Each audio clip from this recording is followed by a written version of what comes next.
ವೀಕ್ಷಕರೇ, welcome back to another video. ಸದ್ಯ ಈಗ ಬೈಕ್ ಟ್ಯಾಕ್ಸಿ ಆರಂಭದ ಖುಷಿಯಲ್ಲಿದ್ದ ರ್ಯಾಪಿಡೋಗೆ 10 ಲಕ್ಷ ದಂಡ.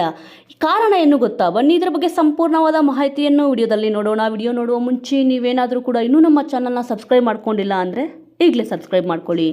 ಕಳೆದ 2 ತಿಂಗಳುಗಳಿಂದ ಸೇವೆ ನಿಲ್ಲಿಸಿದ್ದ ಬೈಕ್ ಟ್ಯಾಕ್ಸಿ ನಿನ್ನೆಯಿಂದ ಪುನರಾರಂಭಗೊಂಡಿದ್ದು ಊಬರ್ ಮತ್ತು ರ್ಯಾಪಿಡೋ ಸಂಸ್ಥೆಗಳು ಆ್ಯಪ್ ಮೂಲಕ ಸೇವೆ ಆರಂಭಿಸಿದೆ. ಆದರೆ ಇದರ ನಡುವೆ ರ್ಯಾಪಿಡೋ ಸಂಸ್ಥೆಗೆ ಬರೋಬ್ಬರಿ 10 ಲಕ್ಷ ರು ದಂಡ ಹೇರಲಾಗಿದೆ.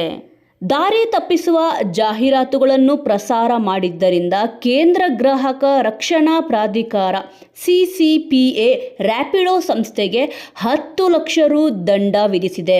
ಮೂಲಗಳ ಪ್ರಕಾರ ಖಚಿತ ಸೇವೆಗಳು ಮತ್ತು ಕ್ಯಾಶ್ಬ್ಯಾಕ್ ಆಫರ್ಗಳ ಬಗ್ಗೆ ರ್ಯಾಪಿಡೋ ಸಂಸ್ಥೆ ದಾರಿ ತಪ್ಪಿಸುವ ಜಾಹೀರಾತುಗಳನ್ನು ನೀಡಿತ್ತು. ಗ್ಯಾರಂಟಿ ಆಟೋ ಮತ್ತು 5 ನಿಮಿಷದಲ್ಲಿ ಆಟೋ ಎಂಬ ಅಡ್ವರ್ಟೈಸ್ಮೆಂಟ್ಗಳು ಗ್ರಾಹಕರನ್ನು ವಂಚಿಸಿದೆ.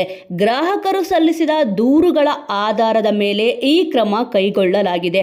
ಮೋಸ ಹೋದ ಗ್ರಾಹಕರಿಗೆ ಹಣವನ್ನು ಮರುಪಾವತಿ ಮಾಡಲು ನಿರ್ದೇಶಿಸಲಾಗಿದೆ ಎಂದು ಹೇಳಲಾಗಿದೆ.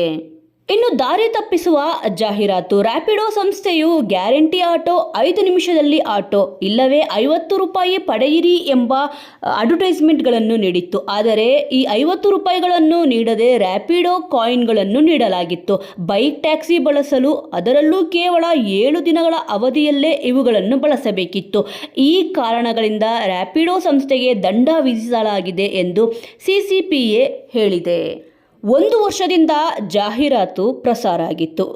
ಇಂತಹ ದಾರಿ ತಪ್ಪಿಸುವ ಅಡ್ವರ್ಟೈಸ್ಮೆಂಟ್ ಬಹಳ ಕಾಲದಿಂದ ಬಳಸಲಾಗುತ್ತಿದೆ. ಮಾಹಿತಿ ಪ್ರಕಾರ 1.5 ವರ್ಷದಿಂದ ಈ ಜಾಹೀರಾತುಗಳನ್ನು ಪ್ರಸಾರ ಮಾಡಲಾಗುತ್ತಿದೆ. ಇದು ಹಲವು ಭಾಷೆಗಳಲ್ಲಿದ್ದು 120 ಮಹಾನಗರಗಳಲ್ಲಿಯೂ ಪ್ರಸಾರ ಮಾಡಲಾಗುತ್ತಿತ್ತು. ಜೂನ್ 2024 ರಿಂದ ಜುಲೈ 2025 ರ್ಯಾಪಿಡೋ ವಿರುದ್ಧ ಒಟ್ಟು 1200 ಗ್ರಾಹಕರು ಈ ಬಗ್ಗೆ ದೂರನ್ನು ಸಲ್ಲಿಸಿದ್ದಾರೆ ಅಂತ ಹೇಳಲಾಗಿದೆ. ವೀಕ್ಷಕರ, ಈ ಒಂದು ವಿಚಾರದ ಬಗ್ಗೆ ನಿಮ್ಮ ಅನಿಸಿಕೆ ಅಭಿಪ್ರಾಯವನ್ನು ತಪ್ಪದೇ ಕಮೆಂಟ್ ಮೂಲಕ ತಿಳಿಸಿ. ಮುಂದಿನ ವಿಡಿಯೋದೊಂದಿಗೆ ಮತ್ತೆ ಸಿಗೋಣ.